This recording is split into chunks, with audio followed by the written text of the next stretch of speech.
Fast Deck of Comics here, representing Dark Avenger Inc. Plus. I am Mark, aka the bagging and boarding bad boy.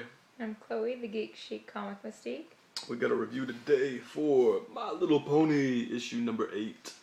And I don't have a whole lot of knowledge about My Little Pony, but this was pretty funny. You know, I don't take this real serious. I love comic books, so this is cool to read. Chloe likes it. We are a team, so I don't mind. I like comics, I like Chloe, so I read My Little Pony occasionally.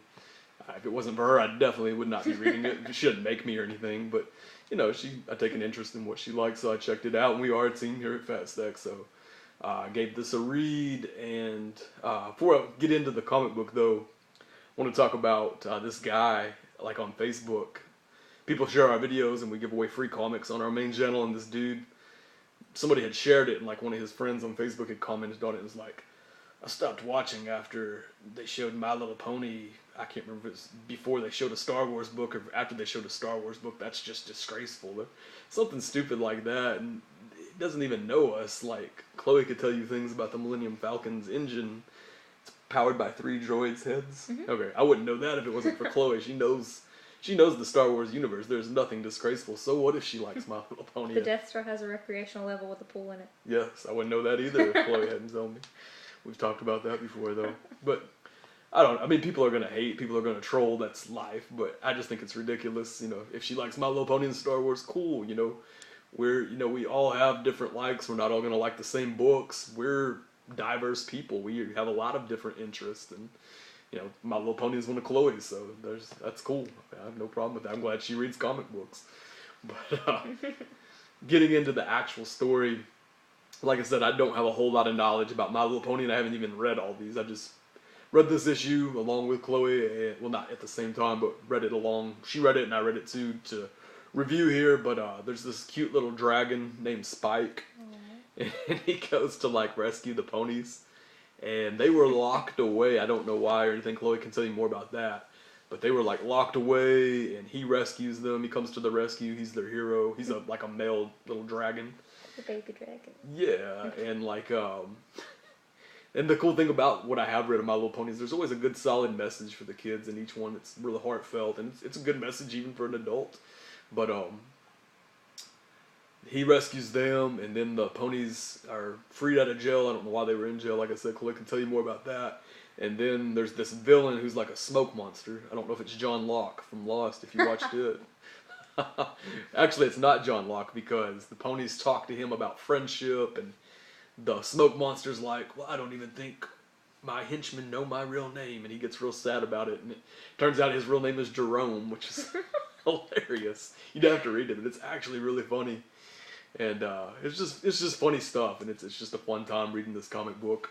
And I don't know a lot about it, but I think my favorite pony, I'm no brony, don't get me wrong, I guess maybe in the YouTube comic book community, I might be considered a brony, because I think I am the only dude reading this. Or the only one that admits he's reading this.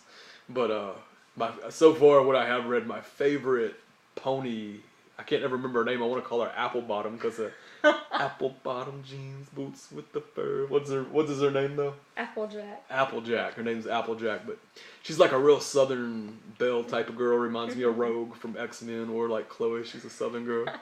So maybe that's why I like her.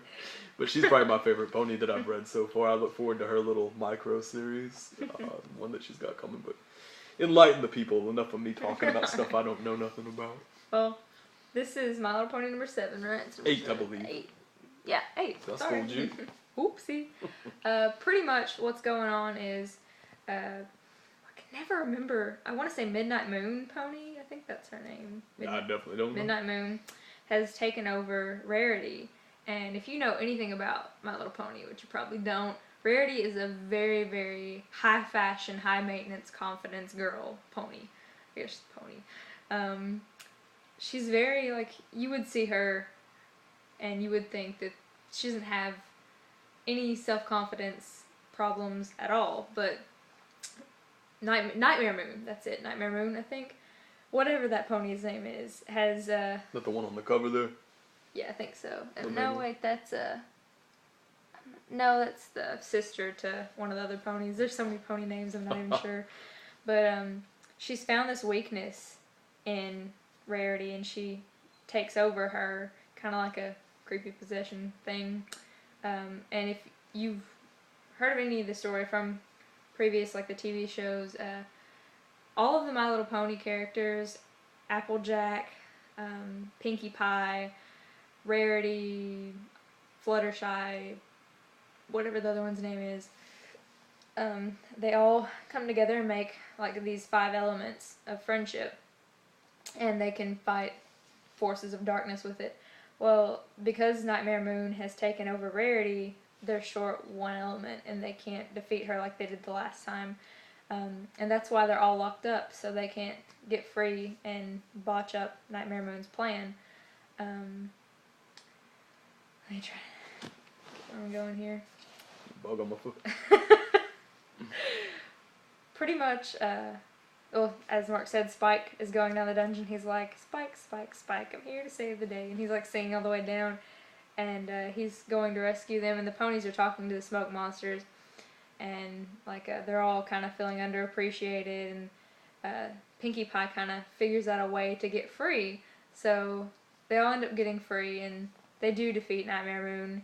And it's really got a good message of, like, Rarity is one of their friends. She means something to them, and they're each telling her, these are the memories I have of you. This is what you mean to me. You can't leave us. You have to come back to us. And they end up defeating Nightmare Moon and saving Rarity, because of their strong friendship and how much they care about one another. And I just think that's a great message.